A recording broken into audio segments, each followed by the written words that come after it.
Պատկերացրեք դուք կանգնած եք խանութում կատնամթերքի բաժնում։ Ձեր առջև երկու բաժակ թթվասեր կա, գրեթե նույն տեսքը, նույն գույնը, նույնիսկ հոտը, բայց մեկը այն է, ինչ դուք կարծում եք, իսկ մյուսը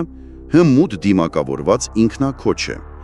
Սա, գիտեք, մի տեսակ կատարյալ հանցագործություն է, որովհետև զոհը, այսինքն դուք, հաճախ չի էլ կասկածում, որ իրեն խաբել են։ Այսօր բացում ենք մի գործ, որը լի է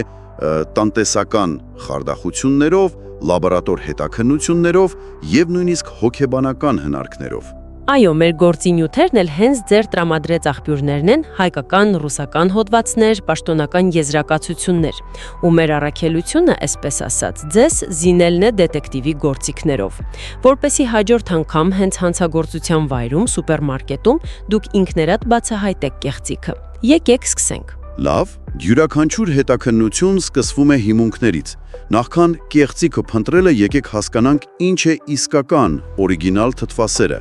Որն է նրա այսպես ասած ԴՆԹ-ն։ Դասական բանաձևը, որը նկարագրված է ձեր աղբյուրներում, զարմանալիորեն պարզ է։ Իսկական թթվասերը պետք է ունենա ընդամենը երկու բաղադրիչ՝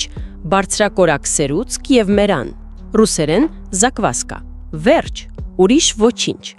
Այն ոչ միայն թթվեցվում է, այլ պետք է գոնե մի օր հասունանա, որպեսզի ստանա իր բնորոշ համն ու խտությունը։ Այսինքն շատ մաքուր ու պարզ բանաձև։ Բայց հենց ստեղ էլ երևի սկսվում է հանցագործությունը։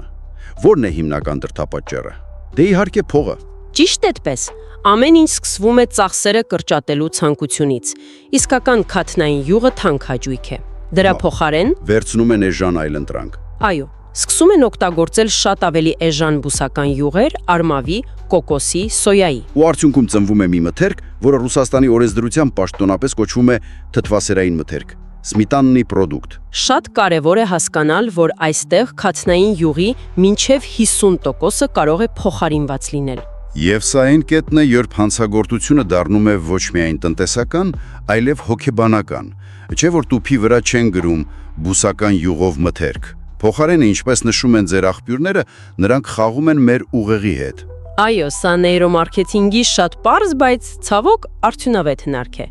Թթվասերային մթերք բառերը գրում են աներևակայելի մանր տառերով, ինչ-որ անկյունում, տուփի հետևում,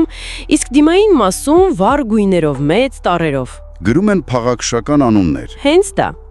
Սմետանկա, սմետանեչկա։ Մեր ուղեղը տեսնում է ծանոթ սմետանա արմատը, ծանոթ պատկերը և ավտոմատ կերպով ընկալում է դա որպես թթվասեր, անտեսելով այդ փոքրիկ մթերք բառը։ Լավ, մենք հասկացանք կեղծարարների մեթոդաբանությունը, բայց եկեք թեորիությունից անցնենք պրակտիկային։ Ձեր նյութերում կան իրական գործեր Հայաստանից, որոնք ցույց են տալիս, թե որքան լուրջ է խնդիրը։ 2019 թվականին կարծես թե մեծ աղմուկ է բարձրացել։ Այո, դա մի ամբողջ դետեկտիվ պատմություն էր։ Ըստ ձեր աղբյուրների մի, այսպես ասած, խորհրդավոր օտարերկրյա ներդրող պատվիրում է լաբորատոր փորձաքննություն, ուսումնասիրվում է հայկական շուկայի 12 տեսակի թթվասեր և արդյունքները պայթյունի էֆեկտ են ունենում։ Եվ ինչպես յուրաքանչյուր լավ դետեկտիվում անմիջապես հայտնվում են կասկածներ։ Սպառողների ազգային ասոցիացիան վրդոված էր։ Ինչու էին նրանք կասկածում հետաքննությանը։ Նրանք մի քանի շատ տրամաբանական հարց էին բարձրացնում։ Առաջինը ով է այդ խորհրդավոր պատվիրատուն, ինչ շահեր է նա հետապնդում։ Երկրորդը, եւ սա տեխնիկապես շատ կարևոր կետ է, ինչու է փորձաքննությունն արվել ընդամենը 2 լաբորատորիայում։ Ընդունված պրակտիկան պահանջում է 3 լաբորատորիա, որպեսզի երրորդի արդյունքը կամ հաստատի, կամ հերքի առաջին 2-ի եզրակացությունները։ Ասոցիացիայի փոխնախագահ Ռուբեն Հայթյանը ուղիղ ասում էր, որ արտադրողները հսկայական շահույթ են ստանում ու պահանջում էր, որ նման մթերքները վաճառվեն բոլորովին այլ, հստակ տարբերվող փաթեթավորմամբ։ Բայց սա միակ հետաքննությունը չէր, պետական մարմիններն էլ են գործի անցել։ Սննդամթերքի անվտանգության պետական ծառայությունն էլ իր ստուգումներն է արել։ Եվ նրանց պաշտոնական զեկույցը շատ խոսուն էր։ Նրանք հայտնաբերել են բուսական յուղ մի շարք հայտնի ապրանքանիշերի թթվասերներում, որոնց պիտակի վրա դե իհարկե այդ մասին ոչ մի բառ չկար։ Ուր ապրանքանիշներն էին դրանք։ Մեղադրյալների ցուցակում էին օրինակ կալինինոյի, դիետ, մանուկ, զանգեզուր և նույնիսկ սմետանա մասլովնա ապրանքանիշերը։ Պաշտոնական եզրակացությունը մեկն էր՝ կեղծված սննդամթերք։ Այսինքն սա արդեն անվանման հետ խաղ չէ, սա ուղղակի կեղծիք է, այո։ Եվ այս խնդիրը, ինչպես երևում է ձեր դյուցերից, նոր չէ։ Դեռ 2012-ին մի դեպք է եղել, որն առանձնանում է իր լկտիությամբ։ Մարիանայի մասին է խոսքը, չէ՞։ Այո, այդ դեպքը կարելի է անվանել ժամանակի մեջ ճամփորդող թթվասերի գործը։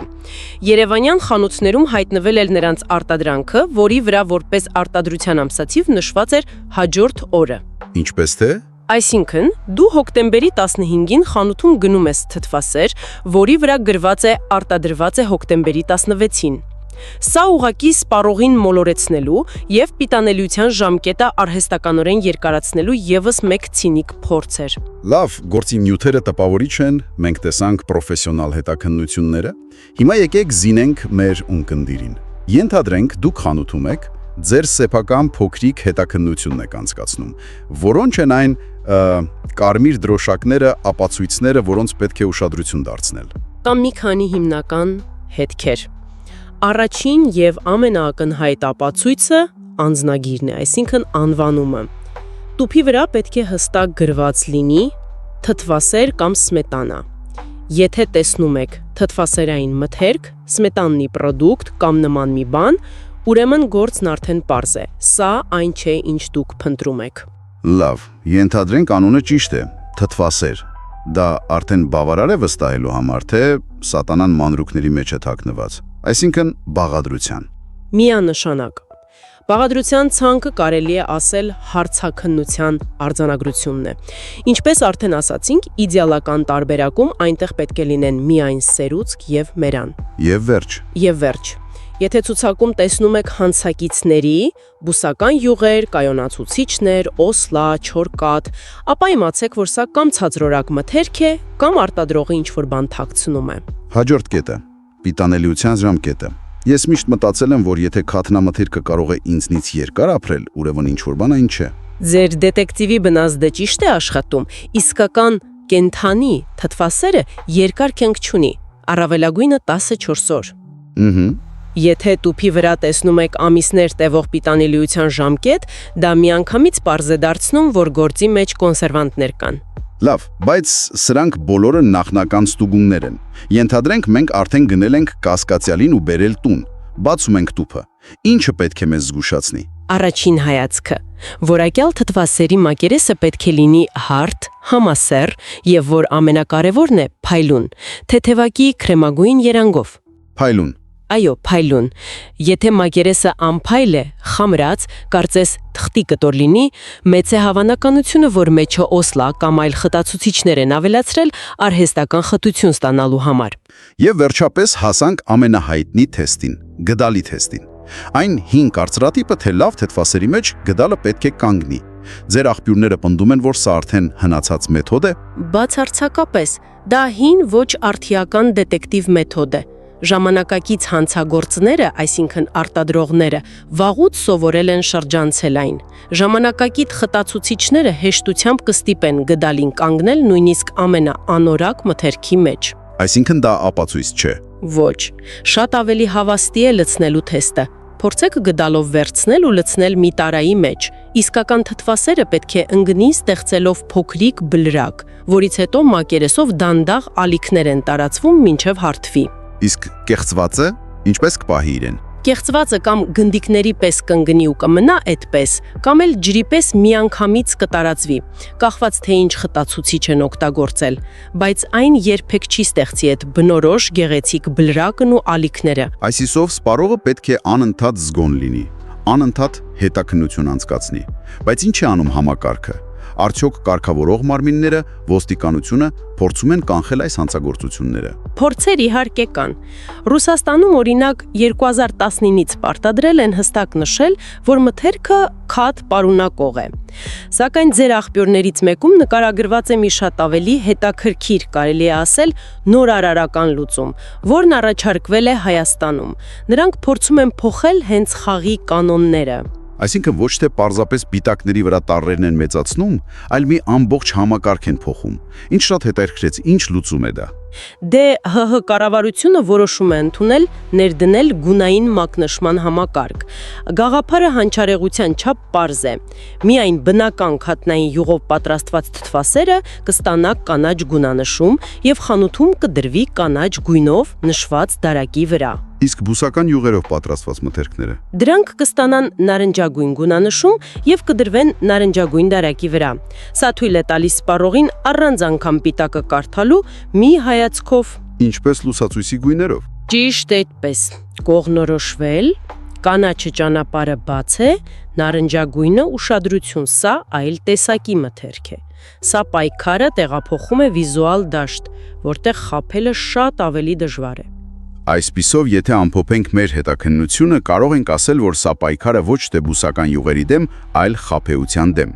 Եթե արտադրանքը թթվասեր չէ, այն չպետք է վաճառվի թթվասերի անվան տակ։ Ձեզ համար որպես սպառող, սա նշանակում է լինել տեղեկացված եւ պահանջել թափանցիկություն։ Ճիշտ է։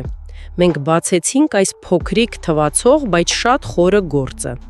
Տեսանք դրդապատճառը, շահույթը, մեթոդը, բաղադրիչների փոխարինումը եւ թաքցնելու միջոցը, մոլորեցնող մակնշումը։ Բայց այս ամենի վերջում ուզում եմ ձեզ թողնել մի հարց՝ խորհելու համար։ Խնդրեմ։ Այս աղբյուրները քննարկում են կենդանական յուղը բուսականով փոխարինելը հիմնականում որպես խարդախություն։ Սակայն սա ձեզ համար կարող է ավելի մեծ հարց առաջացնել։ Որտեղ է անցնում սահմանը սննդի տեխնոլոգիական նորարարության, որը կարող է մթերքն ավելի էժան ու հասանելի դարձնել, եւ սպառողին ուղղակիորեն մոլորեցնող կեղծիքի միջև։ Որ պահից է X տեխնոլոգիայով պատրաստված մթերքը դադարում լինել ընդունելի այլընտրանք եւ դառնում պարզունակ խաբեություն։